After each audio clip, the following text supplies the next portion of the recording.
Good afternoon, Daniel, Tracy, and other truth seekers. What times we live in. And today is one of those times that it's grateful that we're living in these times to see what we're seeing.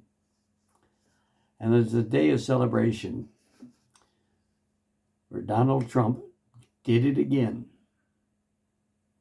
Written off as a political hack and endlessly branded and harangued as a buffoon. And not one positive news article has been written about him since he rode down the escalator in 2015. He's been called a racist, a rapist, a fascist, misogynist, a Russian agent, dragged into court, sued in fluff cases, put on trial, fingerprinted, complete with mugshots, numerous assassination attempts, even beyond those two that we know of, and even shot in the head. He was impeached twice, and now he's been elected twice as the President of the United States. Donald Trump has defied his critics and crushed his opponents once more. And he did it with a smile. Where he gets the energy, nobody knows. And the aftermath, I see today that our favorite level-minded political commentators expressed themselves. We noticed that on the View, the hosts were dressed for a funeral in black after Trump won the election last night. But, not everyone was wearing black. When Dr. Jill went to vote, Bungling Joe wasn't with her, but she dressed in a Trump red pantsuit. I wonder if that was an indication who she was voting for, seeing as that the Bidens and Kamala don't like each other, and Hillary and the Bidens don't get along with Obama anymore, and the Clintons hate them all. So it was not a surprise, the outcome of that election last night. Now the good news also is that Jack Smith, our favorite corrupt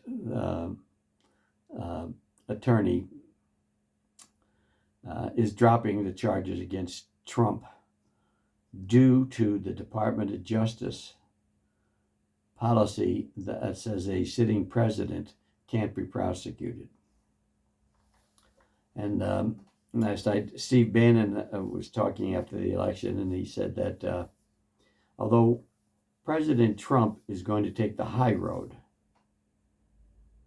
Bannon said, I'd like to tell Garland and Smith and the friends at the Department of Justice and the FBI to lawyer up. Because I think we're going to see last night was not just a normal election, and the cleanup for this mess is going to require a lot of hand wringing by a lot of people. And remember, after this election especially, Brett Humes had mentioned last night that 60% of the people or whatever were polled, and they said that democracy was on the table, or we're nearing losing our democracy. Remember, we don't live in a democracy. And when I was a kid, we pledged allegiance. I pledge allegiance to the flag of the United States of America and to the republic for which it stands, one nation under God. That was we live in a republic, not a democracy. The founding fathers knew quite well the difference between a democracy and a republic. In a democracy, mob rules. That's what democracy is the majority of the people rule about everything. And the founding fathers knew that, and that's why they studied and developed the idea of a republic. And a republic is not mob rule. A republic is a contract of laws. So, like the First Amendment, freedom of speech is a law. It doesn't depend upon the mob to say what is right. It's the law. The government cannot infringe on our freedom of speech.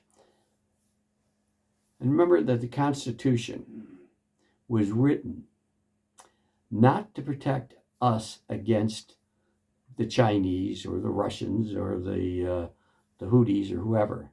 The Constitution was to protect us Americans against our government. That the government has no right to infringe on our freedom of speech. We have a right to bear arms. That doesn't mean flintlocks.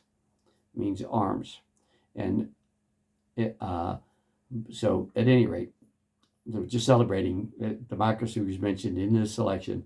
And remember, we live in a republic, not a democracy. That's very important. Enjoy the rest of the day. And as Paul Harvey would say, and remember, Tracy, have a good day. Thank you all.